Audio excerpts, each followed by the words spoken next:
lot of parents these days are thinking ahead to summer because heck, it's pretty much here. And a lot of parents are telling me that they're wondering how they're going to get through this summer. It feels like a really different kind of time. It feels really daunting. You know, maybe in the past there's been a family camping trip or something to look forward to. A lot of those things are really uncertain right now. So it's becoming increasingly clear that we're going to have to find fun on our own home turf, whatever that means. And that's going to mean very different things, I think, for very different families. But I would like to think of this as maybe a summer where we can immerse ourselves in some of the simple pleasures, which don't have to be expensive or complicated or time consuming, but that can also be a lot of fun. I mean, I think some of the most fun my kids ever had was making things out of cereal boxes, or, you know, going outside with some sidewalk chalk and inventing their own games on the driveway. So I don't know about you, Jean, but I think really maybe there are some good things that could come out of this very strange summer.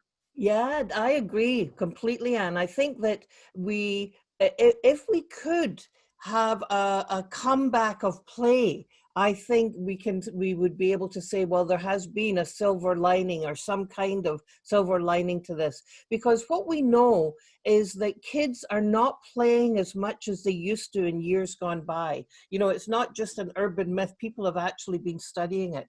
And the challenge with that is that play is a huge way that kids learn, because they're exploring different roles, they're pretending, they're learning the rules of who goes first, who goes second. There's so many different things that kids learn through play. And then there is the amazing brain building that it does because of the reward. You know, the kids love to play, they enjoy it, they're excited, they're in a better mood. Who wouldn't go for that? I think the challenge is that we're living in a culture where there isn't very much play. So parents, I think, are going to really need to think of ways to change their interactions with their kids to be more playful. You know, we have been terrific party poopers of kids' lives, you know, organizing, doing all of these things. And I think it's really important that that we support parents who are going to say, let the kids play.